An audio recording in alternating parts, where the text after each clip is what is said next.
नमो भगवते वासुदेवाय।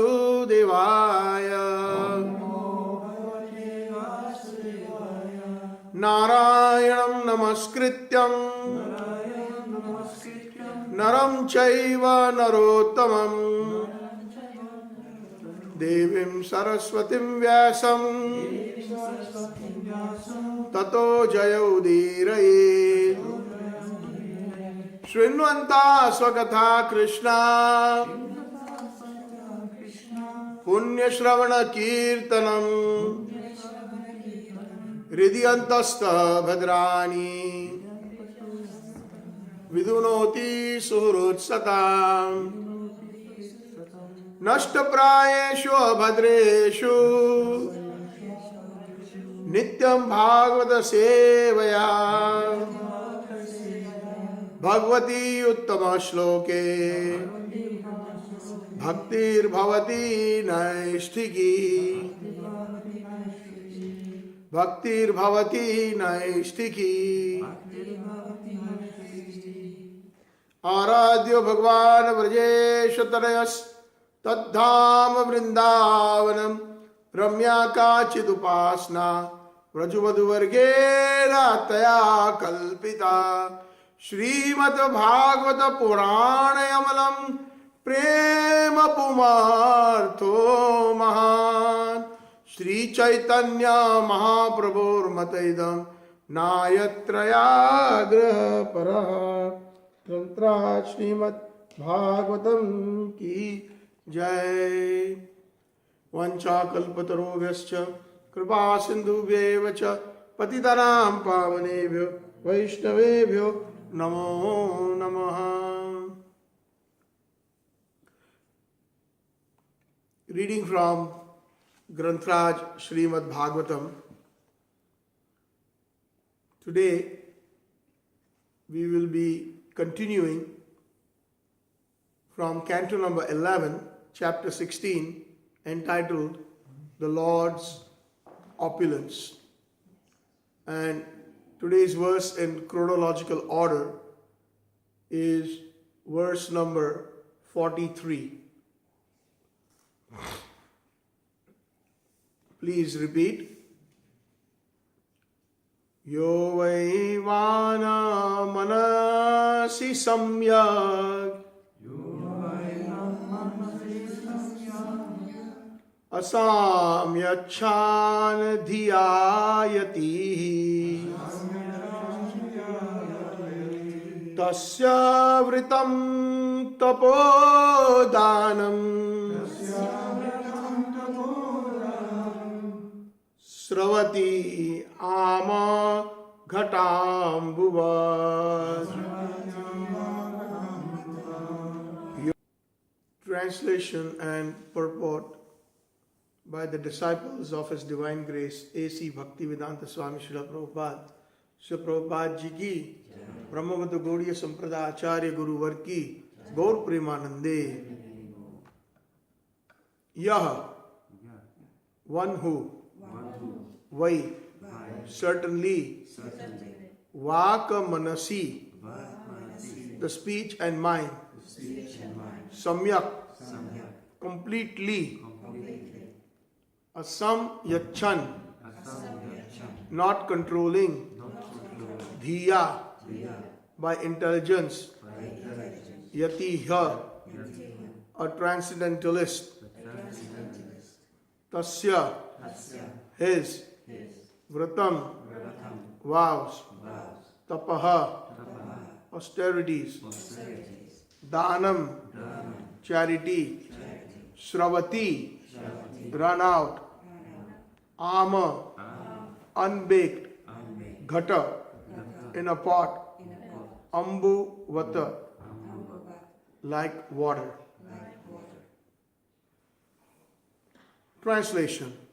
A transcendentalist who does not completely control his words and mind by superior intelligence will find that his spiritual vows, austerities, and charity flow away just as water flows out of an unbaked clay pot. When a clay pot is properly baked, it holds any liquid substance without leakage. If a clay pot is not properly baked, however, water or any other liquid within it will seep out and be lost. Similarly, a transcendentalist who desires not to control his speech and mind will find that his spiritual discipline or austerity gradually seep away and are lost. Dana or charity refers to work performed for the welfare of others.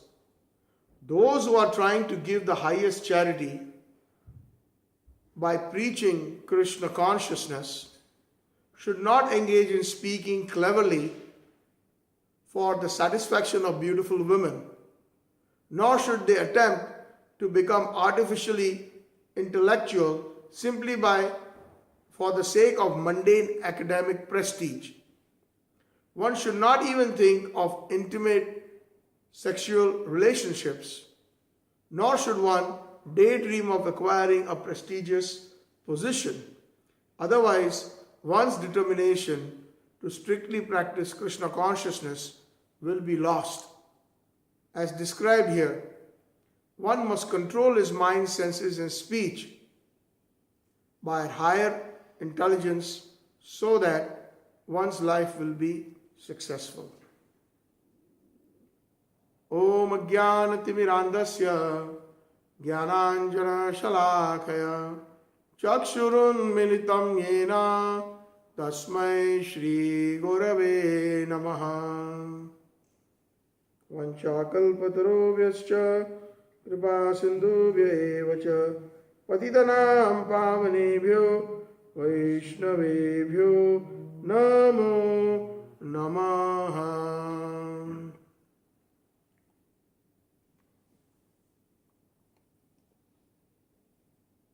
Grantraj Shrimad Bhagavatam ki Jai. First of all, my humble obeisances to the disciples of Srila Prabhupada who are present here, senior Vaishnavas, Vaishnavis, and all the listeners. I seek your blessings so as whatever that comes out of my mouth be pleasing to all the Vaishnavas, especially pleasing to His Divine Grace Srila Prabhupada and our Gaudiya Acharyas.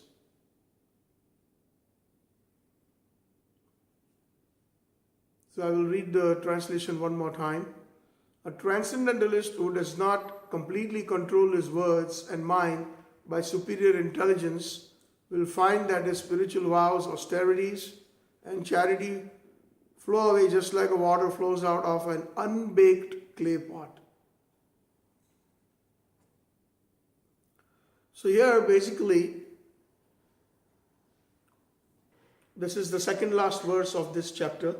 This chapter is almost coming to a conclusion. In Canto 11, chapter number 16, describing the Lord's opulence. And the brief summary of the chapter is that Uddava is asking wonderful questions to Krishna. And Krishna is instructing Uddava exactly like he had instructed Arjuna on the battlefield of Kurukshetra. And the instructions of Krishna are universal. They are meant for the benefit of mankind. So whenever he is instructing even one person, those instructions apply to everyone. And when good questions are asked by the listeners, then it is extremely beneficial to everyone. In the beginning of the Shrimad Bhagavatam also, Sukadeva Goswami appreciates the questions that were posed by Sutta Goswami, who was the representative of the thousands of sages. And he is saying, appreciating these questions are very beneficial, not only to you, but to all listeners. So, whenever there is an opportunity to hear Hari Katha and an opportunity to ask questions, we should ask nice questions so that it will not only benefit us but also benefit everybody listening to the Harikatha.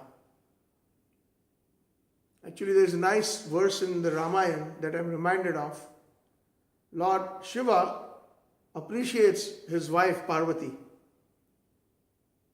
He says, Dhanya Dhanya Giriraj Kumari Puchata Katha Hari Prasanga Tina Loka Pavani Surasuri Ganga. He is saying, Dhanya Dhanya, all glories to you, twice. Giri Rajakumari, O daughter of the Himachal mountain. Sati or Parvati is the daughter of a mountain, the Himachal. So all glories to you. Why? Puchata Hari Katha Prasanga. Because you are asking wonderful questions in relation to the pastimes of Krishna. That is why you are most glorious. And the Harikatha, or the words of Krishna, or words about Krishna, or the pastimes of Krishna, are like the Ganges that flows through the three worlds and purifies everything that comes in its way or takes a bath in it. So Uddava is asking these questions, especially in this chapter. It is about the opulences of Krishna. And Krishna had also described this to Arjuna about his universal form in the Bhagavad Gita. And similarly, he is describing how to see him or perceive him even in, not only in his transcendental forms of Lord Narayana and other expansions, or his direct expansions, or indirect subjective portions, but also his expansions of the material energy or the wonderful things that are there, or his opulences, extraordinary opulences in the material world that will remind us of him. Everything that is glorious that we see even in this material world is actually an expansion of Krishna. It is Krishna. It is Krishna's energy. It is Krishna's opulence. And there are many examples that were given even in the heaven, which is a part of the material world. Lord Indra is an expansion of Krishna. He is a representative of Krishna. But sometimes what happens is, like his wife Sachi, or his mother Aditi, or his guru Brihaspati, see him differently. Just like we have every person or every jiva or every soul is a part and parcel of Krishna. Mamai ansha jiva bhuta jiva loka sanatana. Bhagavad Gita, Krishna mentions this, that everybody, every living entity is my part and parcel. But most of us, we perceive things differently depending on the relationships. That young boy who is in your house is your son, and he is the father thinks he is also my son. The brother is thinking this is my brother. The sister is thinking this is my brother. The auntie is thinking this is my nephew. So these are the different perceptions we have of the Lord's energy, who we are parts and parcels. Similarly, Indra's wife is thinking that this is my husband. Indra's mother Aditi is thinking this is my son. Brihaspati is thinking that this is my disciple. So Krishna is explaining to Uddhava that actually it is me, it is my energy. Jai Shri Shri Panchatattva ki Jai. Srila Prabhupada Gaudiya Guruvar ki Jai. But it depends on the perception or the consciousness of one who sees it. When we drink water, Krishna says, Raso aham apso kaunteya. I am the sweet taste in water, O son of Kunti. So, there is Krishna's presence in water, he is present in the air, he is present everywhere. That is why he is called Vishnu. Vishnu means all-pervading. When we see gems, ruby, Krishna says, I am the opulence in ruby. When we see the demigods, we see the great saint Bhrigu. Krishna says, I am that saint Bhrigu. When we see the Rudras, I am the actually Lord Shiva. so on and so forth. So the mountains, the rivers, the lakes, these are all different parts of Krishna's universal form. So Krishna trains us, those who are not so used to seeing, or one who cannot perceive his transcendental form, to see him everywhere. And in this chapter in particular, Krishna is talking about his great extraordinary opulences in the material world. And Uddava wants to, actually, Krishna is about to wind up his pastimes. He's about to go back to Golok Vrindavan, and Uddava wants to go back with him. But Krishna says, no, please stay here. And I'm going to instruct you this Uddava Gita, just like Arjuna was instructed Bhagavad Gita. So these instructions to Uddava are known as Uddava Gita. And I want you to take sannyas. This is his instruction. And the idea of taking sannyas is to go and benefit mankind by preaching about Krishna consciousness. Stay back. So this is a very high service in separation. And we discussed yesterday how important it is to satisfy Krishna. That is the higher level of bhakti, very high. Anya vilashada shunya jnana karma navritam anukulyena Krishna anushrilanam tad bhakti uttam. That bhakti is uttam, or topmost, when one can satisfy or please Krishna. It is for his pleasure. We also discussed yesterday, yes, going back home, back to God, it is great. Going to Golok Vrindavan is great. But if Krishna desires that no, you stay here, or from Golok, like he instructed Prabhupada, Krishna Preshthaya Bhutale. We discussed a part of Prabhupada's Pranam Mantra, that he descended from where? From the spiritual sky, from Golok Vrindavan, from the personal, eternal companionship of Radharani and Krishna and his associates. He descended into the material world for Gauravani, for preaching the message of Krishna. And that is a very high seva. Can you imagine that, supposing if suddenly Krishna comes and says, come on everybody, all of you in this room, I'm taking you to Golok. And he brings a nice plane. It's waiting for us outside. And we are taken there. And then he says, one of you, you there, you're going back now. And you're going back to this scorching material world, 26 7th Avenue, New York, Haight-Ashbury. You're going to all those hippie towns. You're going to all those places in this world where people are full of ignorance, in the mode of ignorance and mode of passion. And you will stay there and you will bring those souls to me. You will preach. But Krishna, all of these are here in Golok and I have to go back. Yes, I will go back if that is your wish.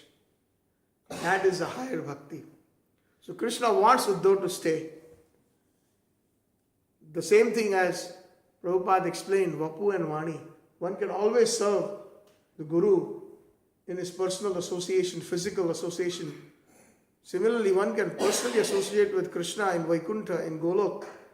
But service in separation in Gaudiya Vaishnavism is also considered a very high form of bhakti.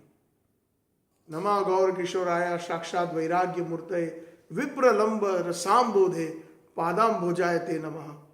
The pranam mantra of Gaur Kishordas Babaji Maharaj. I offer my obeisances to Gaur Kishordas. Nama Gaur Kishoraya Shakshat Vairagya Murtaye, the embodiment or personification of renunciation. Shakshat Vairagya Murtaye Vipralamba Rasambodhe. Vipralamba, in service in separation, he is the ocean of the mellows of Krishna Prem in separation. Padam Bhojayate Nama. I offer my obeisances to his lotus feet. That is the essence of Gaudiya Vaishnavism. We also discussed yesterday that Prabhupada used to mention his Gurudev, Srila Bhakti Siddhanta Saraswati Thakur Prabhupada, stating, don't try to Shri Krishna. Perform your service in such a way that when Krishna is pleased, he will see you. And none of our Gaudiya Acharyas actually ask Krishna's darshan. If you read their bhajans or their teachings, they don't. They ask to perform their seva wherever they are. Swargeshu, Narkeshu, Apavargeshu, Samatulya Darshana. It's equal for them. Whether Prabhupada is in Golok or he is in some part of the heavenly planets preaching to the demigods, or he is here in the Western world preaching to fallen souls, Nirvisesha Shunyavadi Paschatya Deshatarine. For him, it's equal because it's 24/7 in Krishna's seva, in separation.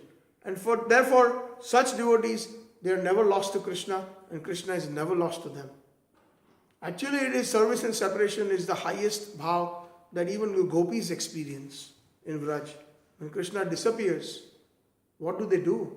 Tava kathamritam tapta jivanam kavi viriditam kalmashapaham shravana mangalam Shrimad bhuvi grinanti je bhuridajana. They are simply singing the glories of Krishna, and all of them together. They are crying out for Krishna in separation. And Krishna does this not to everyone. We discussed that yesterday also. Particular seva is only given to particular servants who are experts. And therefore we sing in the Mangalarti also, Tatra ati dakshat ati vallavasya vande guru Sri Charnaravindam. Tatra, they are ati vallabh. Ati vallabh means most dear. Ati means most and vallabh means dear. And why? Because tatra ati dakshat, they are expert in understanding Krishna in their seva, in Radha Krishna's seva. Therefore they are very dear. Like we have Rupa Goswami's pranam mantra, Sri Chaitanya Manoya Bhishtam Sthapitam Jena Bhutale. Again the word Bhutale is mentioned in Rupa Goswami's pranam mantra. Swayam Rupa Kadamayam Dadati Swapadantikam. That Rupa Goswami, when will he give me place at his lotus feet? The one who actually has understood the core of the heart of Sri Chaitanya Mahaprabhu. Chaitanya Mano Abhishtam. Mana is situated in the core of the heart, the mind, according to the Vedic understanding. Generally we say mind is here, but that's buddhi, it's intelligence. But mind is situated in the heart with Paramatma and Atma, in the core of the heart. So one who has understood the core desires of Chaitanya Mahaprabhu is Rupa Goswami, is our Gaudiya Acharyas, is Srila Prabhupada. So not everybody is capable of that seva. There are millions and millions of devotees. Actually speaking, the spiritual world, it is said that it is 3/4 of the entire creation. 1/4 is material. So that means, let's say, within this world, I don't know, what is the present population? Anybody knows? Approximately how many million? No, over 100 some million, I think so. But whatever that number is, even the 100 million population is a very, very small number, because it is in the planet Earth.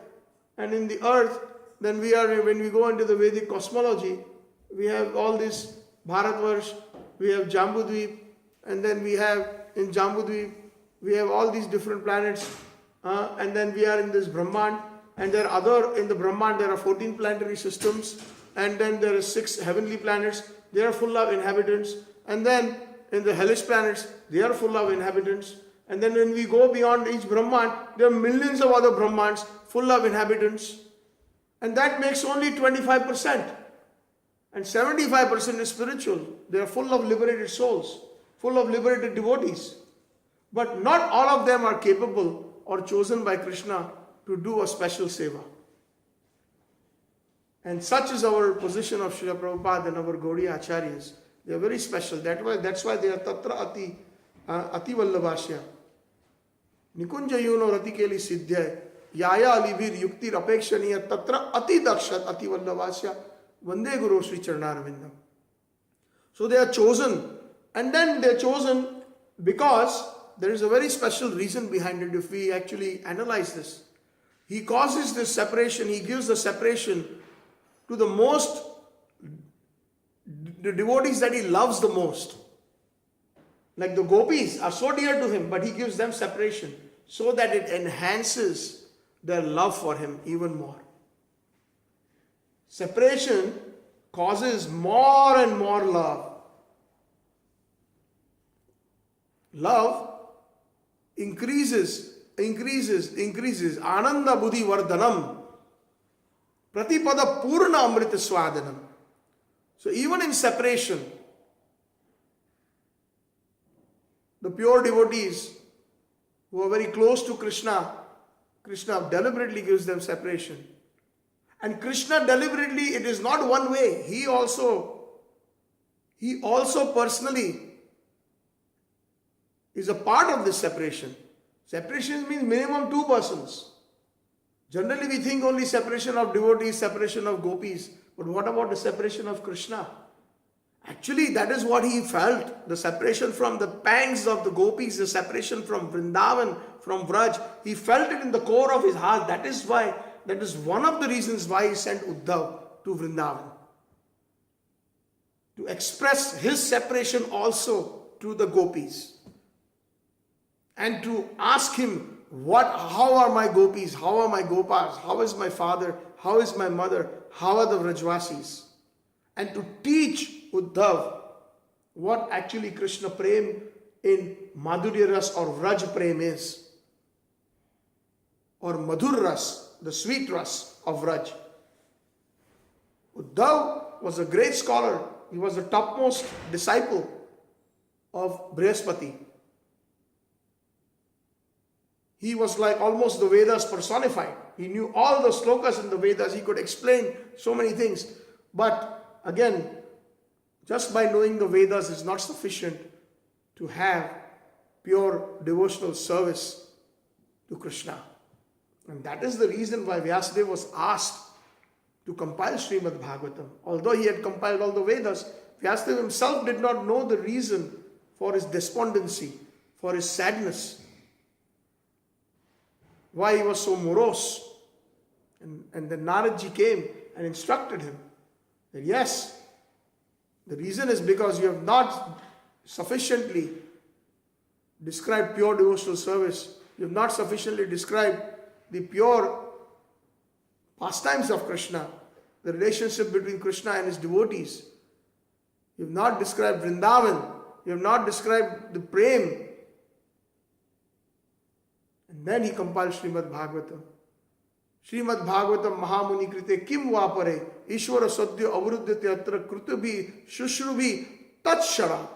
He himself, Vyasadeva, writes in the very second verse of Shrimad Bhagavatam that I have compiled all the Vedas, but there is no need. Kim Vapare Shrimad Bhagavatam Mahamuni Krite. Now that I have compiled this, there is no need of any other scripture. And one who even has simply the sincere desire to hear, it is called Shushrubi. Simply the sincere desire to hear Shrimad Bhagavatam, a sincere desire. Ishvara Sadhya Avaruddhate Atra, one can immediately arrest Krishna within the core of their hearts. That is the effect of Shrimad Bhagavatam. So preaching Krishna consciousness, being away from Krishna, is a very high service which Uddhava is being asked to do. So Uddhava is being asked to take sannyas.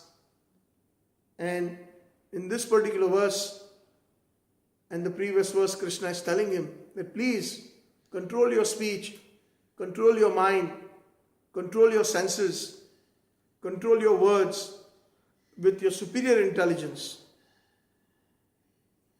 And we also discussed this, that actually speaking, Uddhava had already learned what Krishna Prem is by going to Vraj.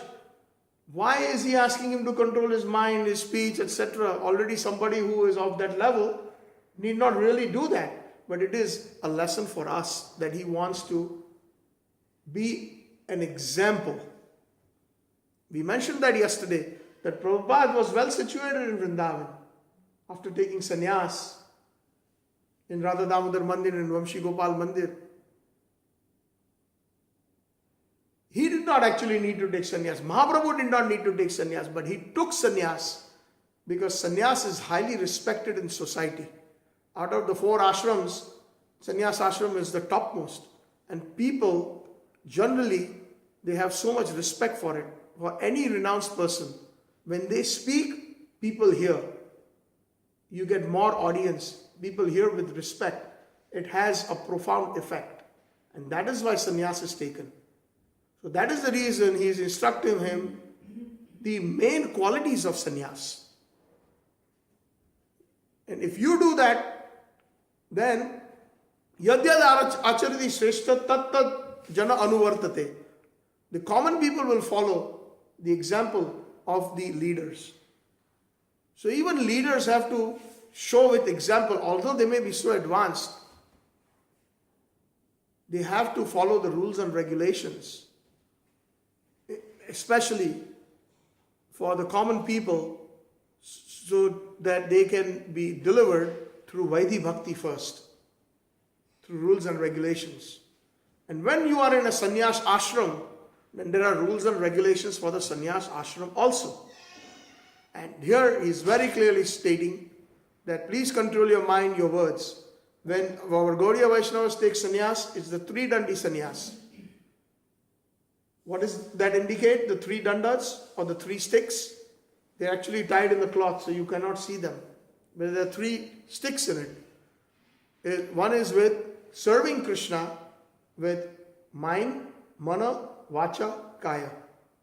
With the mind, with the speech, and with the whole body. Dedicating everything to Krishna. Then when you take sannyas, oh Krishna, that's a wow. That even my mind, body, there's no question of money, or there's no question of any other gross sensual pleasure there. That they have already given up. They are qualified enough to come to that stage to give up the pleasures of the gross body. And gross body pleasures means accumulating wealth for their own sense gratification. And for their own sense gratification, associating with the opposite sex. But that they are, those who are sincere sannyasis, they have already gone beyond that. So what else do they have left to give Krishna? They have no money, they have no family. So then they have their mind, speech, and their body. That's what the 3 dandi sannyas is about. So here, Krishna is telling Uddava that if you don't control these, then it is as good as giving a very nice example that when a potter is making a clay pot, it is wet. And in a wet pot, if you pour any liquid or water, it will not stay. It will simply fall out of it. So similarly, if we are not sense controlled, and this can apply for all of us, not just sannyas ashram. If we take these instructions in a universal perspective, especially practicing devotees, then we can see that these instructions are for everyone in one sense. But in particular for sannyas ashram. That if we don't control our senses, if we don't control our speech, if we don't control our mind, then we will be doing something that is not conducive to Krishna consciousness. This evening we will be doing a seminar on Sharanagati starting today and tomorrow. I don't know how much I will be able to cover, but in Sharanagati we will discuss it a little bit more detail in the evening. One of the 6 branches of surrender to Krishna is Atma Nivedan. And also, Atma Nivedan means offering everything that you have, just as mind, body, words. And also, whatever is conducive to Krishna consciousness, one must accept. And one of the branches is, whatever is not conducive to our Krishna consciousness, we must reject. So if our senses are not controlled, then we will be accepting things that are not conducive to Krishna consciousness, and that is very dangerous, especially for leaders. In Jagdanand Pandit, one of the associates of Chaitanya Mahaprabhu, he has written a wonderful composition called Prema Vaivarta. And in chapter number 7, he has actually taken the core instructions that Chaitanya Mahaprabhu had given to Raghunath Das Goswami. He says, Vairagi Bhai, O renunciate, O renounced person, or O sannyasi, or whoever is a devotee is a renounced person because he is not attached to material things. So, O Vairagi Bhai, O brother who is renounced, Gramya Katha na sunive kane, do not hear things that are not Krishna conscious. That is called prajalpa. Hear nonsense talks, frivolous talks. If our senses are not controlled, controlled senses means only wants to hear about Krishna. Only wants to hear the transcendental sound vibration. Hare Krishna, Krishna Krishna, Hare Hare. Hare Ram, Ram Ram, Hare Hare. That is controlled senses. And non-controlled senses means we want to hear newspaper, we want to hear TV, we want to hear gossip. We even want to hear, we are so interested about criticizing others, including in the devotee community. We find that we have this ability, all of us to some extent, we have this tendency to criticize. So that is a part of Gramya Katha. Because that does not help us in our Krishna consciousness. So he says very clearly, Mahaprabhu actually, this is in the Madhya Leela's 5th or 6th chapter, I think. He says, but he has kind of repeated this in his composition Prema Vaivarta in chapter 7. Gramya Varta na karibe. One should not even speak gossip or talk things that are not related to Krishna Katha or Krishna consciousness. Our tongue should simply do 3 things to control the senses. Take Krishna Prasadam, chant the holy names of Krishna, and speak Hari Katha. These are the 3 functions of the tongue. And if one does that, then one is perfectly situated. And we discussed that also, that amongst, even Bhaktivinoda Thakur has written this wonderful prayer that we sing every day before Prasadam. Bhai Sharira Vidya Jal Jadendriya Taikal Jive Fele Visheshagore Tar Madhya Jiva Ati Lobo Mai Sudurmati Take Jeta Kathina Samsare Krishna Bodo Dayamoy Kori Vare Jiva Joy Swa Prasadanda Dilo Bhai Senamrita Pao Sushi Radha Krishna Gunagao Preme Dakho Shri Chaitanya Netai. Our senses are bringing us to death again and again and again and again. And out of all the senses, the tongue is the most voracious of all. Extremely hard to control. But Krishna is so kind that he gives us his own prasadam to make our tongue victorious. And if we make our tongue victorious, we can control all the senses. We also discussed yesterday this particular part of the verse from Rupa Goswami's Updeshamrita, the very first verse, the very first 2 words in that Vacho Vegam, controlling the speech. Manasa Vegam, the mind. Krodha Vegam, anger. Jiva Vegam, the tongue. Udara Vegam, the stomach. Upasta Vegam, our genitals. And one who can control all these 6 can make disciples all over the world. That is a Jagat Guru, a definition of a Jagat Guru. And Mahaprabhu said, all of you become gurus. Prabhupada said, you all become gurus. These are Prabhupada's instructions. Hamara agya guru hoya, jare dekho tare kaho Krishna updesh. It is my order that you become guru.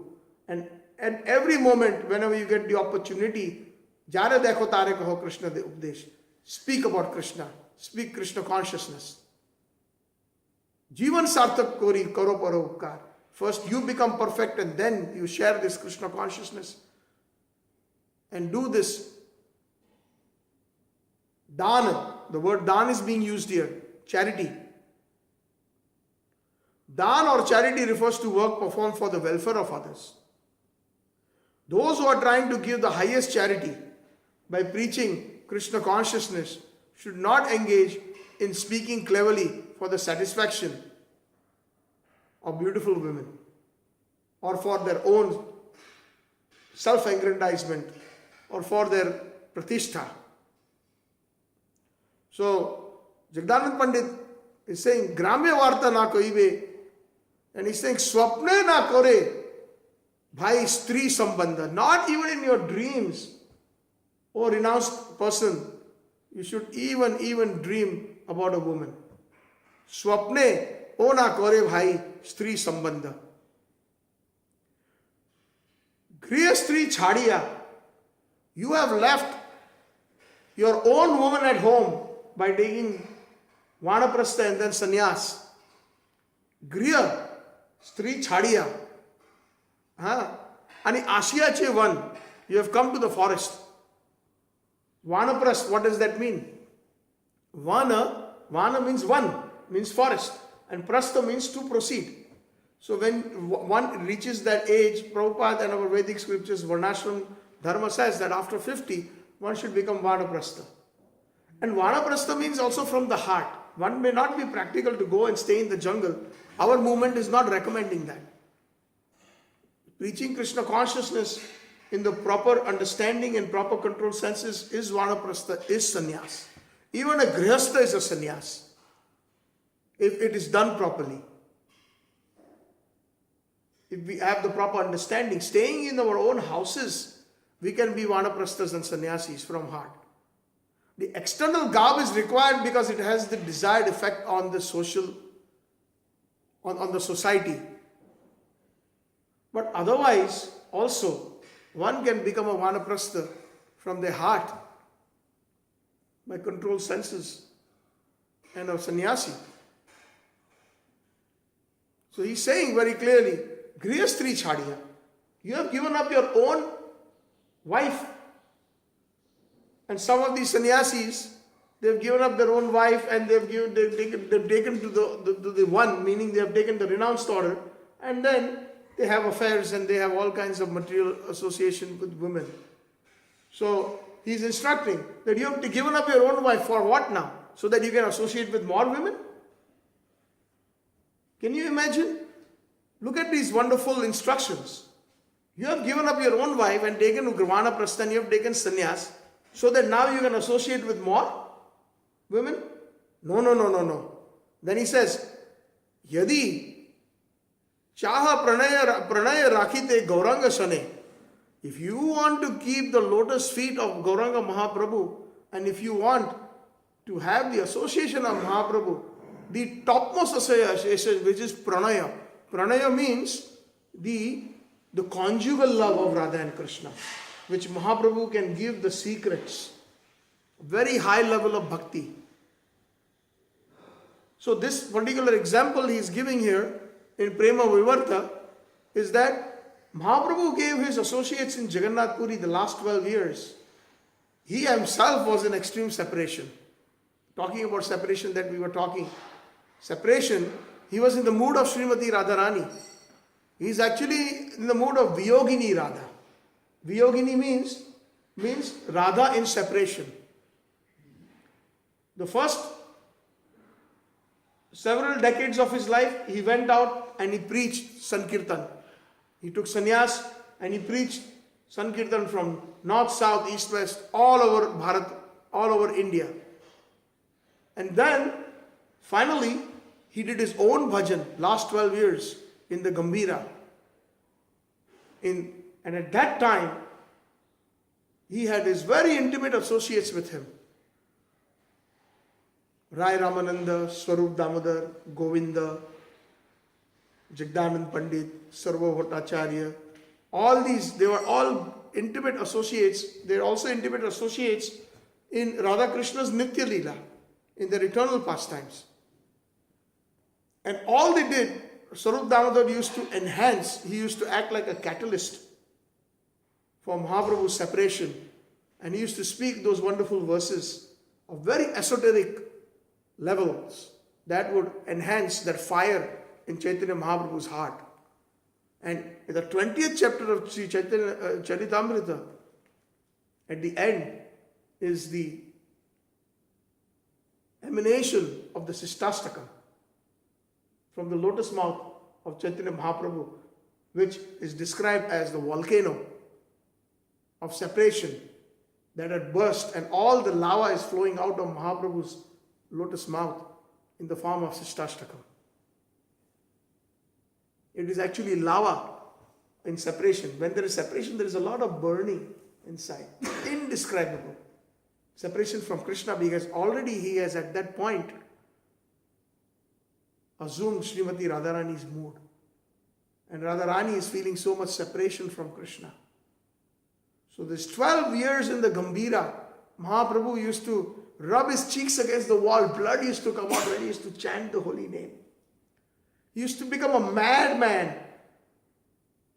Sarup Damodar used to sleep across the door, and Rai Ramanan used to lock the door from outside. And Govinda used to keep guard so that Mahaprabhu would not leave his room and go out into ecstasy and jump into the ocean thinking it is Jamuna, or jump from the Chatak Parvat thinking it is Govardhan. Out of separation of Vrindavan, out of separation of Raj.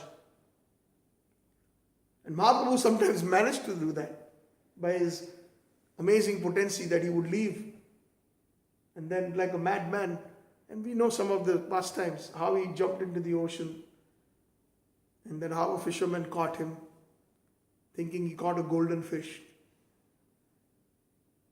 So anyways, the main point being that if one wants that kind of pranaya sangha with Mahaprabhu, pranaya sangha means the intimate association or the intimate instructions of Mahaprabhu. Yadi gaur na hoite, tabe ki hoito, ke mone dhari tamde, Radhar mahima, prema rasa sima, jagat janat ke, madhurya vipina, Vrindavana majhe, pravesha chaturishar, vrajera yuvati, bhavera bhakati, janat ke a. If Gauranga Mahaprabhu did not come, how would we have known the glories of the love of Srimati Radharani? How would we have known the bhav or the loving sentiments of the gopis of Raj? How would we have known the intimate madhurya ras, the pranaya ras of Radha and Krishna? So here the instructions in Prem Vivarta by Jagdanand Pandit is that yadi chaha, if you want, if you like, pranaya rakhi de gauranga shane, if you want to hear these wonderful sweet pastimes and know those, if these sweet pastimes, you want these sweet pastimes of madhurya ras to manifest, then Chota Haridas Katha Thake Yena Mone. Then try to remember the pastime of Chota Haridas. So we know the pastime of Chota Haridas. There are two Haridas Thakur. One Haridas Thakur is the senior one, Namacharya. So they named the younger boy who was a sannyasi, called him Chota Haridas. His name was also Haridas. So in Jagannath Puri, he was known as Chota Haridas. So one time, Bhagavan Acharya asked him to go for begging alms. Shri Gauranga Mahaprabhu, Nityananda Prabhu, Advaita Acharya, Gadadhar Pandit, Srivas Acharya ki jai, Panchatattva ki jai.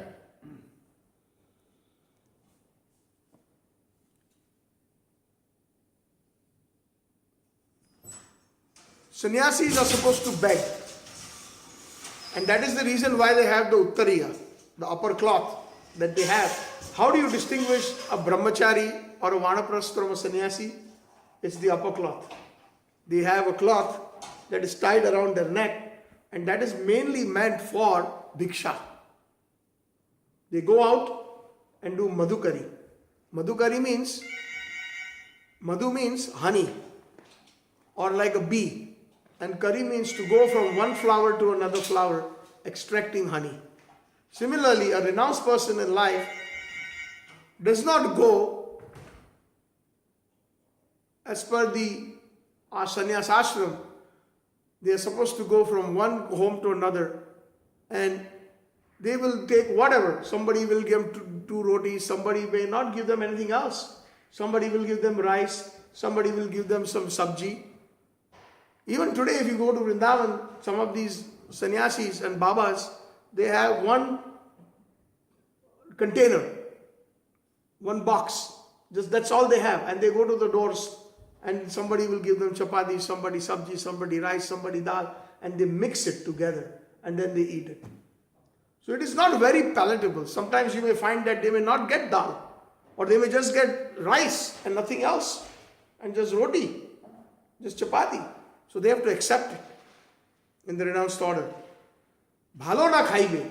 That is the reason why they do madhukari. And the reason also why they do madhukari is actually, if that renounced order person is of a very advanced level, it is mainly, Prabhupada says, in the second canto, second chapter or first chapter. He explains very nicely. Sukadeva Goswami is explaining the renounced order. Are there not any clothes, torn clothes on the streets that you cannot pick up? Are there not trees that you can take shade? Is there not water flowing in the rivers that you can drink? So a sannyasi's job is simply to go to a grihastha's house to do mercy on them. It is not for begging purposes as such. And they generally stay as much as they can milk a cow. The time that it takes to milk one glass of or one small pot of milk. That is the time that a renounced person will stay in the house of a devotee. For that, only for those moments. And actually it is to bestow his mercy. He does that. So Chota Haridas, he went out begging, and then he went to begging. He was asked to go to beg in a very advanced devotee's house. Her name was Madhumati. She was 84 years old. And it is considered that Chaitanya Mahaprabhu in Jagannath Puri, at that time, he had only 3.5 associates. Very intimate associates, 3.5. They explain. So the three are Swarup Damodar, who is Rainavananda and Govinda. And the half is Madhumati. Because women, they consider that as half. Please don't beat me with shoes. This is what the Shastra says. Okay? So, 3.5 associates. So Madhumati was one of them. And very, very grandmotherly to this young sannyasi. So he went there and he begged and she gave him some rice. But actually, she asked one of her servitors, and she was a young woman. So she brought the rice to Haridas. And when she brought the rice and was putting it in his uttariya, Haridas, Chota Haridas, looked at her. And there was some lust in his mind, even after taking renunciation. So when the Govinda, or probably one of the cooks who cooked the prasad, and then it came to Mahaprabhu, Mahaprabhu ate the rice and says, "It's very nice. Where did this come from?" So the cook said, "Oh, Chota Haridas went for Madhukari and he had gone to Madhumati's house and he got it from there."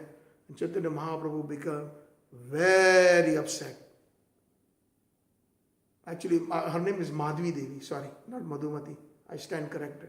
He got very upset that he went to Madhvi's house, and Mahaprabhu, who is the super soul of everyone, he knew what happened.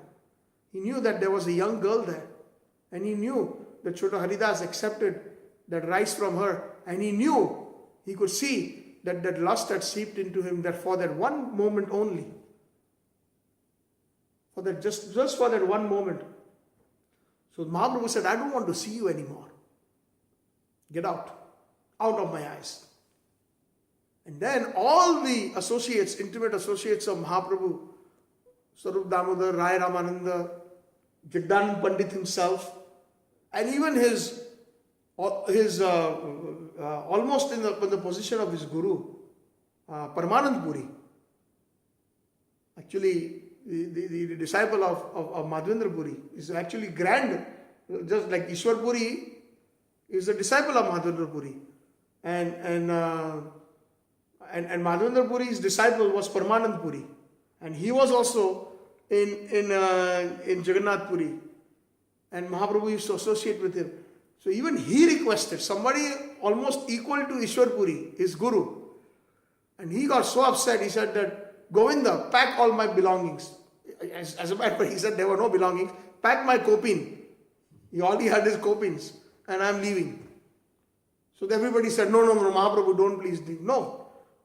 He is renounced. Strict rules and regulations must be followed. And he rejected him. Even though all these, he said, it was just for a moment. Please forgive him, Mahaprabhu. No, I cannot forgive. Mahaprabhu never forgave Chota Haridas.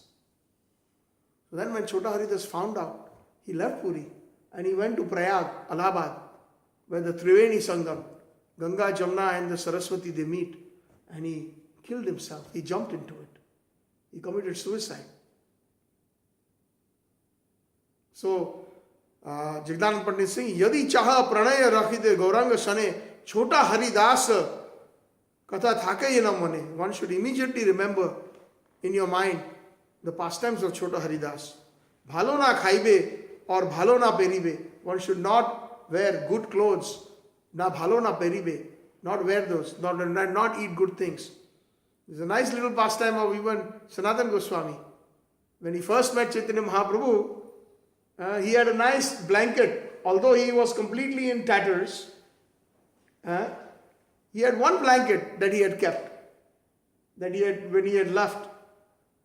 So when Mahaprabhu kept on glancing at the blanket and he didn't see anything, he just kept on glancing at the blanket. And then Sanatana Goswami understood. So then he went to the bank of the Ganga, and there was a very poor person who had a torn blanket. And he says, would you like this nice blanket in exchange for your torn blanket? So the poor man is saying, are you crazy? He said, yes, I would like it. Take it, I'm serious. So he said, sure, take it. And he took that blanket. He took the torn blanket and he went in front of Mahaprabhu, and then Mahaprabhu embraced him. And Mahaprabhu approved it. That is the position of Bhalona Peribe. One should not wear, especially if one is renounced. Because if we are not renounced with material things, then that proportionate detachment will not come, and that proportionate attachment to Krishna will not come. It is just like a water in a unbaked pot, as given in this example. And Hridayate Radha Krishna Sarvada Sevibe. You may be completely renounced, but in your heart always serve Radha and Krishna. These last two lines are actually the words were spoken by Mahaprabhu to Raghunath Das Goswami. Bhalo na khaibe, bhalo na peribe, hridayate Radha Krishna, sarvada sevibe. Always serve Radha and Krishna within your heart, in your minds. You may not have an opulent temple. Sannyasis don't have that. Like Gopal Bhatta Goswami, he didn't even have an opulent deity. He only had Shaligram Shila. And he was serving so nicely, and then obviously we know that somebody came and gave those clothes, opulent clothes. So he had this little desire that I wish I could dress them like the other Goswamis, and then that became Radharaman. So the point is that renunciation is most important. Without that, one cannot. Even one is a Grihastha, we have to have some kind of renunciation. The sons of Kuber had zero renunciation. When they were taking a bath in the Mandakini, Naradji came and they were completely naked. If they had a little bit of shame or renunciation, they would have covered themselves and offered pranams. So there are levels of renunciation. Even without that kind of renunciation, then they were cursed, stand naked. But because it was a curse from a great devotee, they were fortunate enough to see the pastimes of Bal Gopal in Vrindavan, and personally delivered by Bal Gopal. And because if we are not renounced, we are not detached, then we will be continuously in material things. And especially if you are a preacher, if one is a preacher, one is in the sannyas order, then what kind of example will we set for others? It's just message for others, not for me. That's not the proper etiquette. And then what will happen is we will ultimately commit aparadh. that will be the cause of our fall down. And we have seen so many examples. When one who has taken sannyas order, or even one who becomes a devotee, is doing things very sincerely, the moment we are following the instructions sincerely, that includes renunciation, controlling the senses, the speech, mind, etc., we are protected. And the moment we let those things loose, we let our mind loose, our senses loose, then our fall down, the signs for fall down we are susceptible to fall down. And when we start doing these things, what will happen is that because of our prestige in the society, not everybody knows, we still accept prestige. But inside what we are enjoying women. We are enjoying either mentally or physically. Some of the sannyasis, they even married their own disciples. It's like saying that eating your own vomit. Vomit is something that the body rejects. And then, when a sannyasi falls down, it is considered like licking one's own vomit. And then on top of that, some of them are so shameless that they even continue their activities, sitting on the Vyasasana, giving big speeches, lectures, initiating, recommending. We've seen, it's not just sannyasis, we have seen temple presidents happen to them. Of course, I don't want to take anybody's names. This can happen to any one of us, so we always ask for protection. These are examples for us to open our eyes, not a subject of mockery. It's an eye-opener. That when we let ourselves loose, then we fall the prey of senses, fall prey of Maya, and then when that happens, we commit aparad. And aparad is the main cause of fall down. Some of them were so close to Prabhupada, but because of their senses not being controlled, unfortunately, they blooped or they fell down from their position. And when that happened, some of them, there are horror stories. They committed aparad to Srila Prabhupada. They wanted to take the position of Prabhupada. And that's it. Krishna doesn't tolerate. Haristhane aparade tare harinam, Tomasthane aparade nahi paritran. Narottam Das Thakur says in this bhajan, Ei bar karuna karo Vaishnav Gosai. He says that if one commits an offense to the lotus feet of Hari, Krishna, then chanting of the holy names will neutralize it. Knowingly, unknowingly, we commit offenses. Let's say we are doing puja and things like that. Then we can make many offenses. We are not very perfect. But when we chant the holy name, those offenses are eradicated. But Tomasthane aparade, when we offend a great Vaishnava or a pure Vaishnava, aparade nahi paritran. There is no recourse. But of course, having said that, I personally and strongly believe that those who have come to us this glorious movement of ISKCON, even though they may have made some heavy mistakes, but if they have served Prabhupada sincerely for even one moment, Prabhupada is so kind. His heart is like Srimati Radharani. He will always take them back. He is always forgiving. No matter what offenses one may have committed, Prabhupada is our eternal advocate in front of Krishna. He will beg for forgiveness like Nityananda Prabhu begged for forgiveness for Jagai Madai. That is the mood of our acharyas.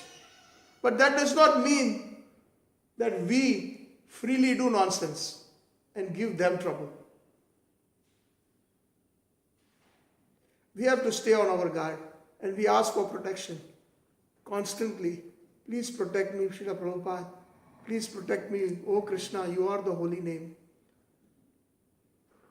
Let me chant your names. Let me take prasadam. Let me speak Harikatha. Let me hear Harikatha.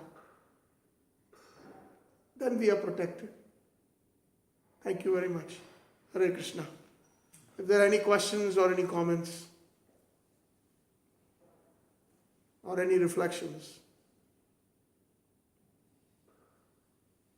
It looks like seriosity is very important, to be serious.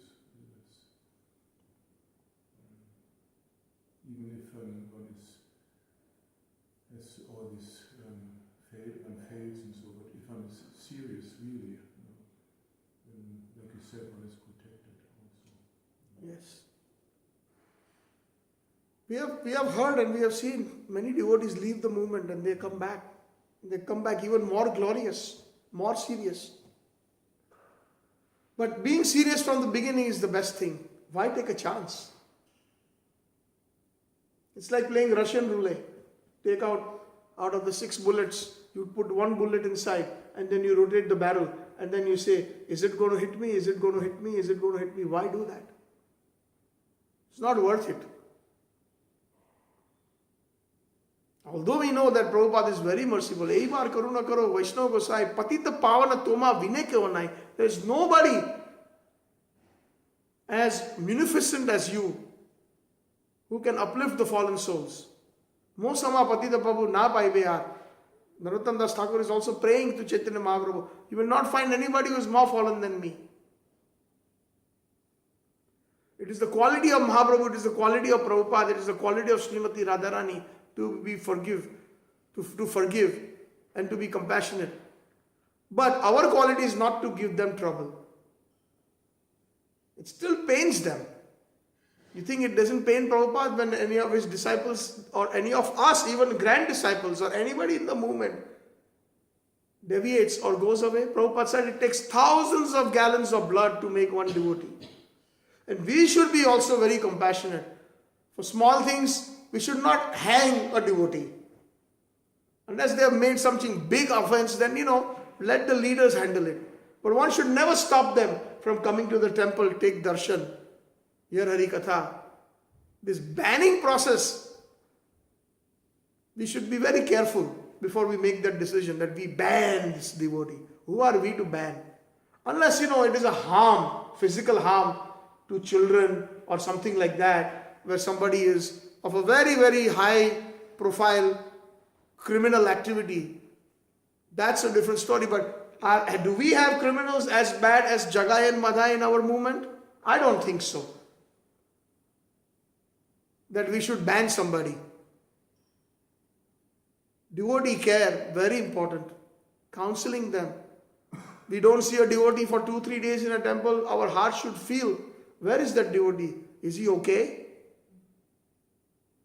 Let's find out. Let's go. Let's call him. Or if he stays close by, let's go. Let's take some Mahaprasad. I have heard some, I can't remember who it was. One devotee had gone away. I think it was one of the Prabhupada disciples, and one of the compassionate other disciples, God brothers, said, let's find out where he is. And they just went and took some Mahaprasad. After many years, the devotee started crying and he started coming back to the temple just by receiving that mercy. But sometimes we are so much engrossed in our own sense gratification.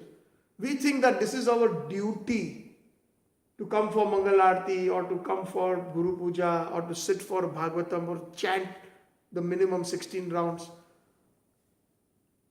When that sense of duty transcends to a sense of love and compassion, then it takes a different dimension.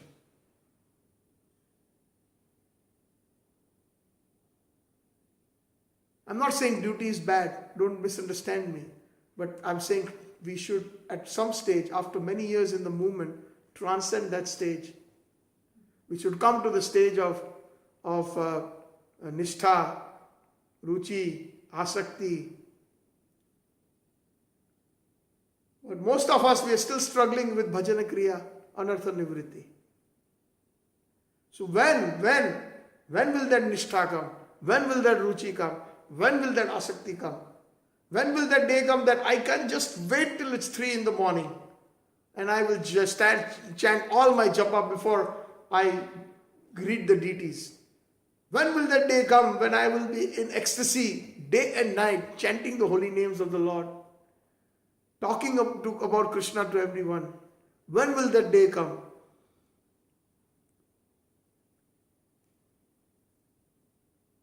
So this is our sincere prayers to the lotus feet of Srila Prabhupada.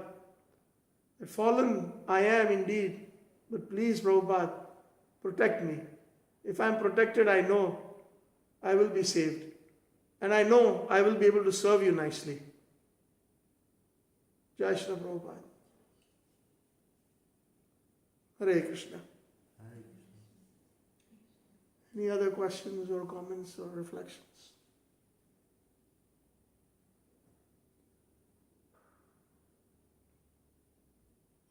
This is such a glorious movement. I personally like to go around the world. I was just telling Janeshwar Prabhu that when will that day come that I can visit every center of Srila Prabhupada, meet all the devotees. Wherever I go, I was just writing to my wife and some of my friends back in Canada that even here in Sweden, close to the North Pole, Prabhupada's mercy is there.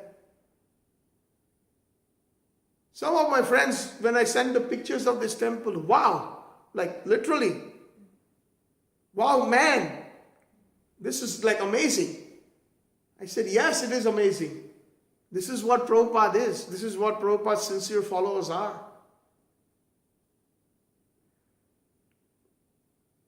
I tell myself and I tell everyone whenever the opportunity, there is no excuse not to be Krishna conscious. Wherever we are, there is a center of Prabhupada. It's a matter of just, nowadays, just Googling. Hare Krishna in Almvyik. And there we will find this nice temple. Hare Krishna in Stockholm. And we will find a temple. Hare Krishna in Paris. We will find anywhere in the world. We find Prithvicha Adi Nagar Adi Gram Sarvatra Hoive Mura Nam Prachar. How can Mahaprabhu's words fail? Not possible. And Prabhupada brought it to fruition. So I'm very inspired to be here. Thank you so much for engaging me. Actually, sometimes I'm so embarrassed to speak, sit on the Vyasasana in front of all these exalted senior Vaishnavas, Prabhupada disciples. But somehow or the other, you all are kind enough to engage me. And it is for my purification. I feel that this opportunity Srila Prabhupada is giving through you all. Hare Krishna. Thank you very much.